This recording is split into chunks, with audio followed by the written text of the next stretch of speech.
রাত ৩টার পর বাড়িটা নাকি কথা বলতে শুরু করে। দেওয়ালের ভেতর থেকে, মেঝের নিচ থেকে, সিলিং থেকে কেউ একজন হাঁটছে এমন একটা শব্দ। কিন্তু ঘরে তো কেউ নেই, শুধু একটা মেয়ে একা, আর একটা বন্ধ দরজা যেটা সে নিজে নিজে বন্ধ করেনি, কিন্তু তাও বন্ধ হয়ে গিয়েছিল। আপনি যদি মনে করেন এটা শুধু একটা বানানো গল্প, তাহলে আপনাকে বলবো একটু ধৈর্য ধরুন, কারণ এই ঘটনা ঘটেছে, হ্যাঁ বাস্তবে ঘটেছে। আর যার সাথে ঘটেছে সে এখনো একা রাতে ঘুমাতে পারে না। আমি বিপ্লব আপনাদের সাথে আবারও ফিরিয়ে এলাম রহস্যবৃত্তে। আজকের ঘটনাটি আমাদের কাছে পাঠিয়েছেন আমাদের একজন দর্শক, যার নাম রাশেদা পারভিন। তিনি থাকেন বর্তমানে নেত্রকোনায়। রাশেদা আপু, আপনাকে আন্তরিক ধন্যবাদ এই ভয়ঙ্কর অভিজ্ঞতাটা আমাদের সাথে ভাগ করে নেওয়ার জন্য। এই সাহসটা সবার থাকে না। আপনার জীবনেও কি এমন কোনো ঘটনা ঘটেছে বা শুনেছেন, বা এমন কোনো ঘটনা জানা আছে? যদি থাকে তাহলে লিখে পাঠান আমাদের মেইল অ্যাড্রেসে। আমাদের মেইল অ্যাড্রেস rahosyobriত্ত@gmail.com, অথবা আপনি আমাদের রহস্যবৃত্তের ফেসবুক পেজের ইনবক্সে গিয়েও মেসেজ করতে পারেন সেই অভিজ্ঞতা, সেই ঘটনা, কিংবা আপনি হোয়াটসঅ্যাপে অডিও কলের মাধ্যমেও শোনাতে পারেন, বা রেকর্ড করে বা লিখে। সমস্ত লিঙ্ক ডেসক্রিপশন সেকশনে দেওয়া আছে, সেখান থেকে আমাদের খুঁজে পাওয়া খুবই সহজ। বরাবরের মতো একটা অনুরোধ দিয়ে আজকের পর্বটা শুরু করতে চাই। সেটা হচ্ছে, আপনারা যারা এখনও আমাদের এই চ্যানেলটি সাবস্ক্রাইব করেননি বা আমাদের সাথে যুক্ত হননি, অনুরোধ রাখবো এখনই সাবস্ক্রাইব করে আমাদের সাথে যুক্ত হয়ে যান। তবে সাবস্ক্রাইব করা বা না করা সম্পূর্ণ আপনার ব্যাপার, অনুরোধটা রেখেই গেলাম। আর যদি আমাদের এই আয়োজন বিন্দুমাত্র ভালো লাগে, তাহলে এই ভিডিওটা লাইক দিয়ে শুরু করুন, শেয়ার করুন আপনার পরিচিত কাছের কোনো মানুষদেরকে, যাদের এই ধরনের ঘটনাটা শুনতে চান। আর কোনো কথা না বাড়িয়ে চলে যাচ্ছি আজকের ঘটনায়। ময়মনসিংহ জেলার ছোট্ট একটা উপজেলা ফুলবাড়িয়া, সেখান থেকে আরও কিছুটা ভেতরে গেলে পরে আরও একটা ছোট্ট গ্রাম, নাম হলুদঘাটা। হলুদঘাটার মানুষেরা সন্ধ্যার পরে একটা নির্দিষ্ট রাস্তায় হাঁটে না। কেউ জিজ্ঞেস করলে বলে ওদিকে যেতে নেই। কেন যেতে নেই সেটা কেউ বিস্তারিত বলে না, চোখ সরিয়ে নেয় সবাই, কথা ঘুরিয়ে নেয়। ওই রাস্তার শেষে একটা বাড়ি আছে, দোতলা, লাল ইটের। একসময় অবশ্য নীল রং করা ছিল, এখন সেই রং উঠে উঠে দেয়ালের গায়ে শুধু ছোপ ছোপ দাগ পড়ে আছে। মূল ফটকের দুই পাশে দুটো বড় নিম গাছ, এত বড় যে রাতের বেলা যাদের আলো ভেতরে ঢুকতে পারে না। স্থানীয়রা বলেন এটা একটা পুরনো জমিদার বাড়ি, তবে কোন জমিদার সেটা নিয়ে মতভেদ রয়েছে। কেউ বলে রায় চৌধুরী বংশের, আবার কেউ কেউ বলে এটা নাকি চক্রবর্তী পরিবারের। তবে এই বিষয়ে সবাই একমত, বাড়িটায় এখন আর কেউ থাকে না। আর যারা থাকতে এসেছে তারা বেশি দিন থাকেনি। রাশেদা পারভিনের বয়স তখন কেবলমাত্র 17। সে পড়তো ফুলবাড়িয়া মহিলা কলেজে, ইন্টারমিডিয়েট ফার্স্ট ইয়ার, পরীক্ষা সামনে। কিন্তু তার বাবার বদলির চাকরি, হঠাৎ করেই বাবার পোস্টিং হয়ে গেল ফুলবাড়িয়ায়।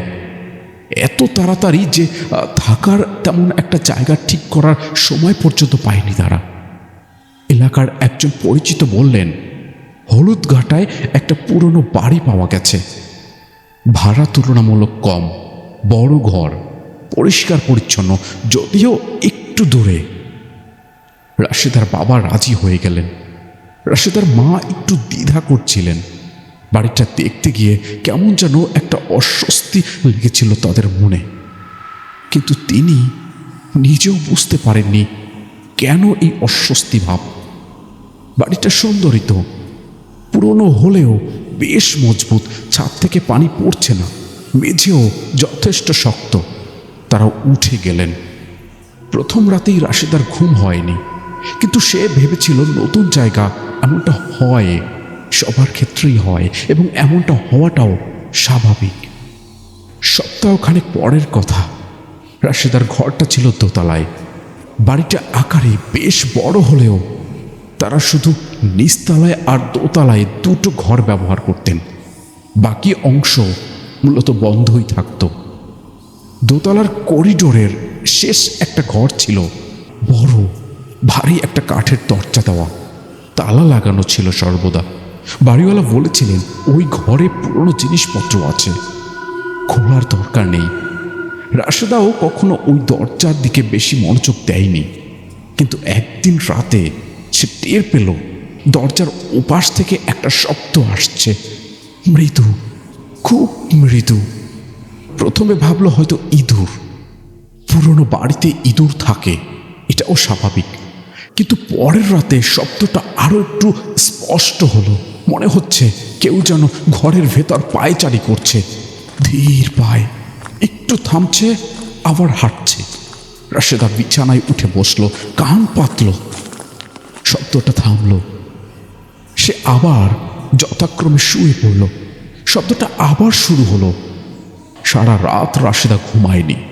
পরদিন সকালে মাকে বলল, মা বললেন ইঁদুর হতে পারে, এই পুরনো বাড়িতে ইঁদুরই হবে, ভয় পাসনি মা।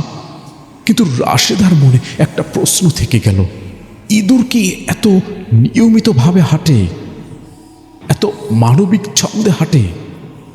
বাড়িটার সিঁড়ির পাশের দেওয়ালে কয়েকটা পুরনো ছবি টাঙানো ছিল, তেল রঙে আঁকা, বড় ফ্রেমে বাঁধানো। একটা ছবিতে একজন বয়স্ক পুরুষ মানুষ, সাদা ধুতি পরা, চাপ দাড়ি, হাতে লাঠি, চোখে একটা অদ্ভুত শূন্যতা। রাশেদা ছবিটার দিকে তাকালে মনে হতো লোকটাও তাকে দেখছে। আরেকটা ছবিতে একটা মেয়ে, অল্প বয়সী, লাল শাড়ি পরা, চুল খোলা, কিন্তু মুখে কোনো হাসি নেই, শুধু দুটো চোখ সরাসরি সামনের দিকে তাকিয়ে আছে। রাশেদার গায়ে প্রথমবার ওই ছবি দেখে কাটা দিয়েছিল। একদিন সকালে সে বই নিয়ে সিঁড়ির পাশ দিয়ে যাচ্ছিল, হঠাৎ থামলো। ছবির মেয়েটার ছবি মেঝেতে পড়ে আছে, কাঁচ ভাঙেনি, ফ্রেমটা অক্ষত, কিন্তু দেওয়ালে হুক এখনো আছে। রাশেদা ছবিটা তুলল। হাতে নেওয়ার সাথে সাথে তার মনে হলো হাতটা হালকা ঠান্ডা হয়ে গেছে, এবং তার মনে একটা প্রশ্ন জাগলো, দেওয়ালে যদি হুকটা ঠিক থাকে তাহলে ছবিটা কিভাবে উঁচু থেকে নিচে পড়ল, বা যদিও পড়ল ছবির গ্লাসটা কেন ভাঙেনি, ফ্রেমটা কেন ক্ষত বিক্ষত হয়নি? রাশেদার এই প্রশ্নটা আপনাদের কাছেও রেখে গেলাম। যদি কোনো উত্তর থাকে কমেন্টে লিখে জানাবেন, সেই উত্তরটা পড়ার অপেক্ষায় থাকলাম। যাই হোক, ঘটনায় ফিরে যাচ্ছি।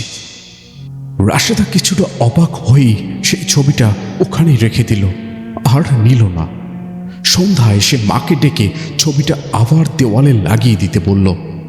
মাও রাশেদার কথা অনুযায়ী ছবিটা দেওয়ালে লাগিয়ে দিল। পরদিন সকালে রাশেদা উঠে দেখল ছবিটা আবার মেঝেতে। এবারও কাঁচ ভাঙেনি, ফ্রেমটাও ভাঙেনি। দেওয়ালে হুকটা তখনও অক্ষত অবস্থায় রয়েছে। ওই বাড়িতে থাকার তৃতীয় সপ্তাহে রাশেদা একটা স্বপ্ন দেখল। না, স্বপ্ন বলা ঠিক হবে না, কারণ সে নিজে বলেছে সেটা স্বপ্ন ছিল না, সে জেগেছিল। রাত তখন 3:30। রাশেদা বিছানায় শুয়ে আছে, ঘুমের চেষ্টা করছে। হঠাৎ মনে হলো তার ঘরের তাপমাত্রা যেন হঠাৎ করেই কমে যাচ্ছে। নভেম্বরের রাত, এমনিতেই ঠান্ডা, কিন্তু এটা অন্যরকম ঠান্ডা। বুকের ভেতর থেকে ঠান্ডা লাগছে। সে চোখ খুলল। ঘরে হালকা অন্ধকার, জানালা দিয়ে কিছুটা চাঁদের আলো আসছে। ঘরের কোণে দরজার পাশে রাশেদার মনে হচ্ছে কেউ যেন দাঁড়িয়ে আছে, যা দেখে রাশেদার বুক একটা মুহূর্তের জন্য থেমে গেল। সে দেখল একটা মেয়ে, লাল শাড়ি, চুল খোলা, ঠিক ছবির মতো। মেয়েটা নড়ছে না, শুধু দাঁড়িয়ে আছে। রাশেদা চিৎকার করতে গেল, কিন্তু তার গলা থেকে আওয়াজ বের হলো না। সে বিছানায় উঠে বসতে চাইল, কিন্তু শরীরটা নড়ল না। এই অবস্থায় সে বসে রইল মিনিট খানেক হবে, হয়তো কম, কিন্তু তখন মনে হয়েছিল এক যুগ ধরে সে বসে রইল। তারপর মেয়েটা ধীরে ধীরে দরজার দিকে ঘুরল এবং চলে গেল। দরজা বন্ধই ছিল। রাশেদা পরে বললেন, মেয়েটা দরজা খুলে যায়নি, দরজা ভেদ করেই চলে গেছে। সেই রাত থেকে রাশেদা আর একা ঘুমায়নি। এখন থেকে সে মায়ের সাথে ঘুমাতে শুরু করলো। রাশেদার কলেজের বান্ধবী রত্না একদিন বেড়াতে এলো বিকেল বেলায় পড়াশোনার সাহায্য করতে। দুজন মিলেমিশে রাশেদার ঘরেই পড়ছিল। তারা দুজনে গ্রুপ স্টাডি করছিল। রত্না হঠাৎ বলে উঠল, তোর ঘর এত ঠান্ডা কেন রে? রাশেদা বলল, ঠান্ডা কই, আমি তো টের পাচ্ছি না। রত্নার নিজের হাতের দিকে তাকালো, বলল, আমার হাত দেখ ঠান্ডা হয়ে যাচ্ছে অদ্ভুত ভাবে। তারা আবার পড়তে বসলো। কিছুক্ষণ পর রত্না বলল, রাশেদা, তোর ঘরের কোণে ওটা কি? রাশেদা তাকালো, কোনো কিচ্ছু নেই। সে বলল, কি দেখলি তুই? রত্না বলল, মনে হলো একটা ছায়া লম্বা দেয়ালে। রাশেদা গলা শুকিয়ে গেল। সে বলল, আলোর কারণ হবে হয়তো, কিন্তু দুজনেই জানতো সেই সময় ঘরে কোনো আলো জ্বলছিল না। রত্না সেদিন তাড়াতাড়ি চলে গেল। পরে ফোনে বলল, হ্যালো রাশেদা, আমি বুঝতে পারছি না কি দেখলাম সেদিন তোর ঘরে, কিন্তু তুই ওই বাড়িটা ছেড়ে দে। আমার মনে হচ্ছে কিছু একটা ঠিক নেই। যত তাড়াতাড়ি হয় তোর বাবাকে বুঝিয়ে ওই বাড়িটা ছেড়ে দে তোরা।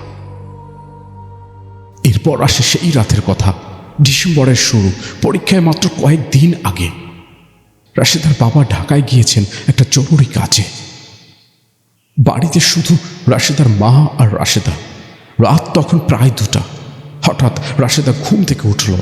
কোনো শব্দ না, কোনো কারণেও না, এমনি এমনি সে উঠে বসলো এবং তখন সে শুনল করিডোরের শেষ প্রান্তে সেই তালা দেওয়া ঘর থেকে একটা শব্দ আসছে, কিন্তু এবার ভিন্ন।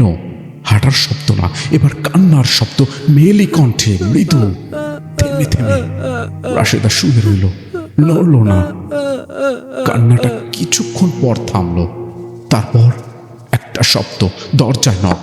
1 বার, 2 বার, 3 বার।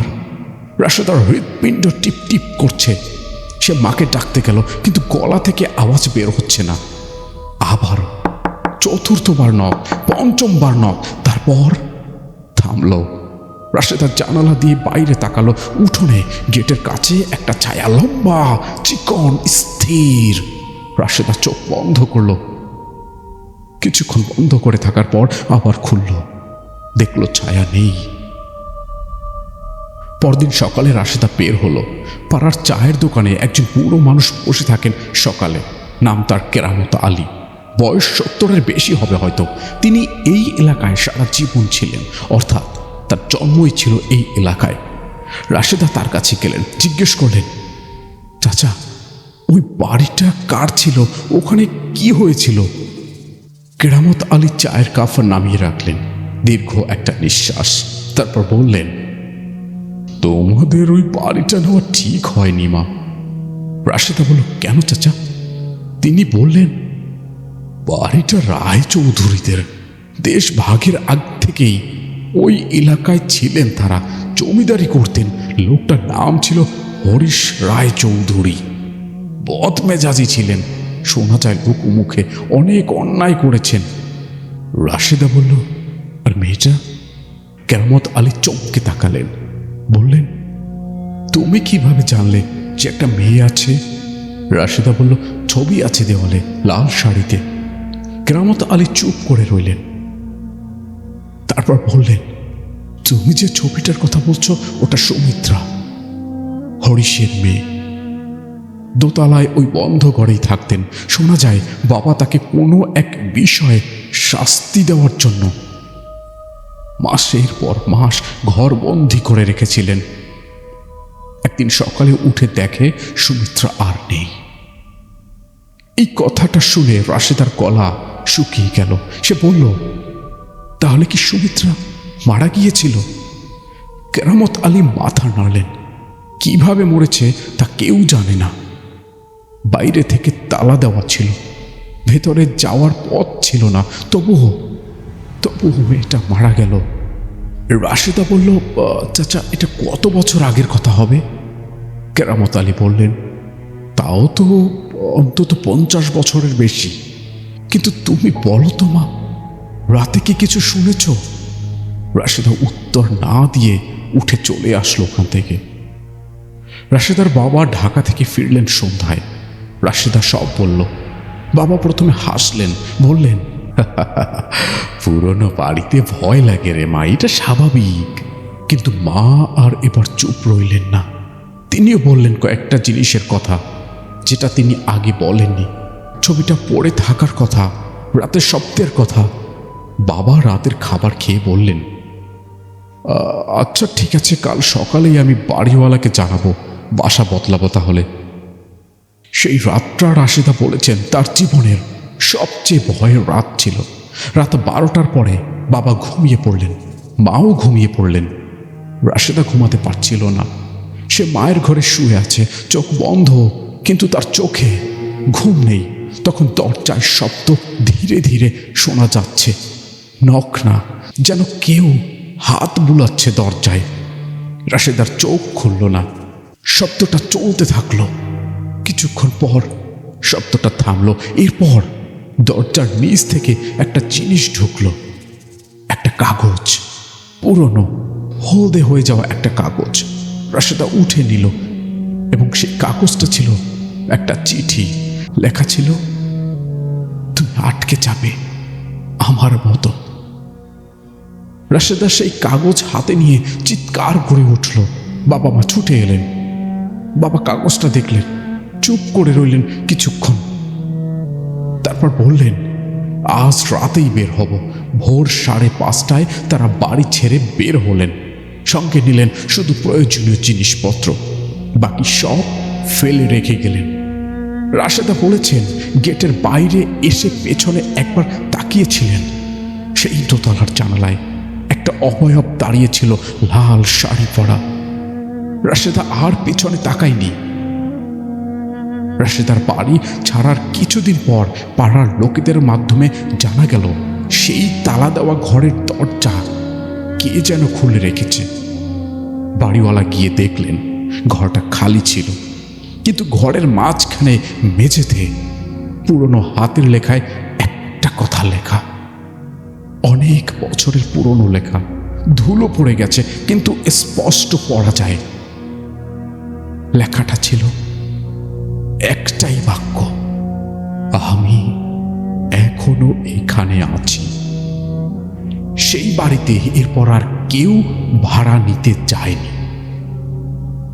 রাশেদা পারভিনের এই ঘটনাটি শুনে আমি অনেকক্ষণ চুপ করেছিলাম, কারণ এই ঘটনায় কিছু জিনিস আছে যেটা সহজে উড়িয়ে দেওয়া যায় না। প্রথমত, সেই কাগজের কথা, পুরনো হলদে কাগজে হাতের লেখা। যদি কেউ ঠাট্টা করতে চাইতো, সে কি ওই মুহূর্তে মাঝরাতে এটা করতো? আর কে বা করতো? বাড়িতে তখন 3 জন মানুষ, বাবা ঘুমাচ্ছে, মা ঘুমাচ্ছে, আর রাশেদা জেগে আছে। তাহলে তৃতীয় ব্যক্তি কে? আর দ্বিতীয়, সেই ছবির কথা। ছবিটা বারবার পড়ে যাচ্ছে, হুক ঠিকঠাক আছে, কাঁচ ভাঙেনি, কোনো কম্পন নেই, ফ্রেম নষ্ট হয়নি। তাহলে কেন পড়ছে?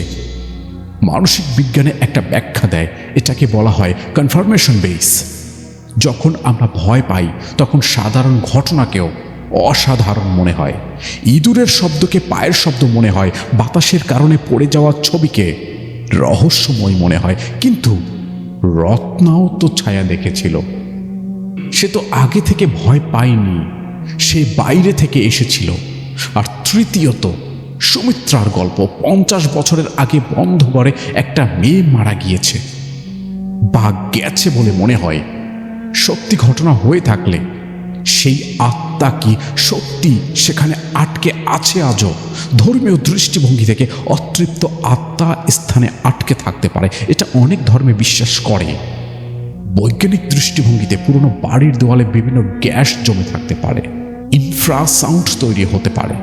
যা মানুষের মস্তিষ্ককে অস্বাভাবিক অনুভূতি তৈরি করতে পারে, ভয়ের অনুভূতি, ছায়া দেখার অনুভূতি। কিন্তু সেই কাগজের ব্যাখ্যা এখনো আমার কাছে নেই। আপনাদের কাছে আছে? যদি থাকে তাহলে সেটাও কমেন্টে লিখে পাঠান। রাশেদা পারভিন এখন ময়মনসিংহের শহরে থাকে। পরীক্ষা দিয়েছেন, ভালোই করেছেন, কিন্তু একটা কথা বলেছেন শেষে। তিনি বলেছেন ওই বাড়ি ছাড়ার পরেও কয়েক মাস রাতে ঘুমাতে পারতেন না তিনি। মনে হতো কেউ যেন তার বিছানার পাশে দাঁড়িয়ে আছে। তবে এখন আর হয় না। কিন্তু এখানে তিনি একটু থামলেন, তারপর বললেন, মাঝে মাঝে রাতে স্বপ্ন দেখি সেই ঘর আর সেই মেয়েটা লাল শাড়িতে আমার দিকে তাকিয়ে আছে, এবং প্রতিবার স্বপ্নে মেয়েটা একটাই কথা বলে। সে বলে, তুমি ভাগ্যবান। অনেকে ওখান থেকে ফেরে না। তাহলে প্রশ্ন একটা থেকে যায়, যারা ফেরে না তারা আসলে কোথায়? আপনি কি জানেন? সেটাও কমেন্টে লিখতে পারেন। আর আপনার আশেপাশেও যদি এমন কোনো পরিত্যক্ত বাড়ি থাকে তাহলে সেখানে রাতে একা যাবেন না। সব শূন্য বাড়ি আসলে শূন্য না। আমি বিপ্লব রহস্যবৃত্তে আবার আসবো নতুন কোনো ঘটনা নিয়ে। শুরুর মতো আরও একবার অনুরোধ করছি, ভালো লাগলে অবশ্যই সাবস্ক্রাইব করুন এবং শেয়ার করুন। লাইক না দিয়ে থাকলে অবশ্যই লাইক দিয়ে দিন। ভালো থাকুন, সুস্থ থাকুন, মোস্ট ইম্পর্ট্যান্ট রহস্যবৃত্তের সাথে থাকুন। ধন্যবাদ।